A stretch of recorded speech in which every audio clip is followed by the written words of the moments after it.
Hi everyone, I'm Amy, your hidden consumer expert, and we're going to break off a little bit from natural organics today to talk about disability and accessibility. Again, this goes back to my trip to France. This is a series that's slightly out of order because irony is I went down with a migraine. Disability took me out from talking about disability. Go figure. That is my life in a nutshell.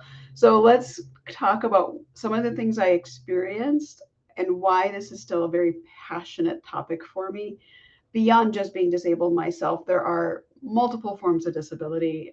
Some are invisible, like migraines. You could have an immune system issue that's invisible. You could be physically disabled, like I am as well. So, one of the fascinating things that happened to me in France was we went to the Unterlinden, and if you saw, there's a post, I think, on all my channels about this fantastic museum and everything they do to make sure they're accessible. 13th century church with ramps and handrails, everything to allow someone with physical mobility issues to still be able to have access to this Renaissance art. They had a basement where they had a Roman bath floor exposed. They had their Bronze Era artifacts and easily accessible with an elevator, but still part of this 13th century church. What I found fascinating is if you think about it from a public standpoint, many buildings in the US say the age of a building is more important than your ability to access it. In France, they say no, everyone should have access, and the age of the building is not as important as making sure everybody can see what we have to offer. So that was one of the big changes. It was amazing to be part of. The other fascinating thing that happened was the hotel we stayed at. We were there for 8 days, so not your typical tourist in this area. It was our home base, so we could move off into different areas. That meant we saw a lot of different tourists coming through in and out of our hotel over those 8 days. And on my birthday, we happened to have a couple from New Jersey. And what an interesting standpoint, as an American, she felt it was hilarious that people around her were disabled. And she started off as a Karen, like, not gonna lie, it was all out. She had reserved seats, said she wanted to sit by the window, and unfortunately, the only seats left in the little area we were left where there was windows looking over the river was a table for three, which they have, because of their size. If it's a table for three, if you're a table of two, they're not going to put you there. So they moved her to another section with other windows. Wasn't good enough, and she's like, no, no, no, this is not good enough. So they relented. They let her sit behind me for this table of three. And as they got seated, her husband looks at her and goes, you and I need to get up more often. He wasn't too happy with her behavior either. That's how I interpreted that. So we get through our meal. She's like doing all the things that people hate about American tourism. She's like your stereotypical person right there.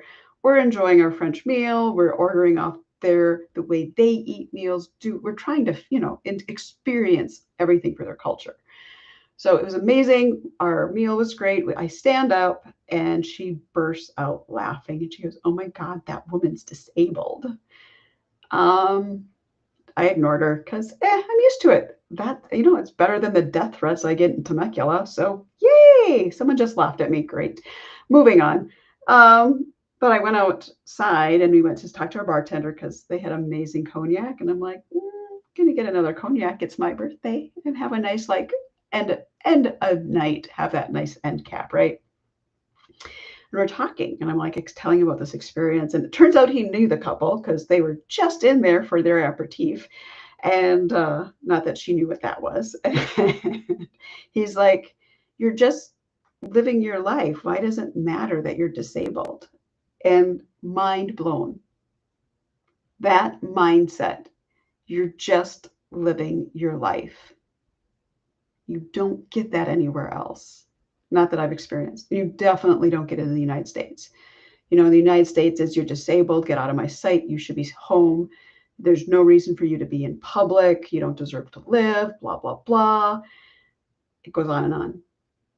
But and when I walked around France, didn't matter what city I was in, the amount of people I saw with physical disabilities out living their life blew me away. I saw in a 1 hour frame, I was in Strasbourg. In 1 hour, I saw 6 different people with forearm crutches, and none of them matched the other person's, and no one looked like mine. Like we all had different styles of forearm crutches just walking around. The amount of people in wheelchairs, it was crazy to me how, and they just blended in naturally. It stood out to me as an American because you don't see it. You see that if you're disabled and physically disabled, you are shamed and shunned to stay indoors, and you're constantly told you aren't wanted, right? We're not wanted in your organizations. We're not wanted in your buildings, which is why buildings age are more important. It's why organizations don't want to make room to ensure the safety of people, all people who want to be in their organizations. Not the case in France. Cool. Yeah, we can do our best for you. We can't accommodate everything. No one ever can, but they make that effort. They make such an effort.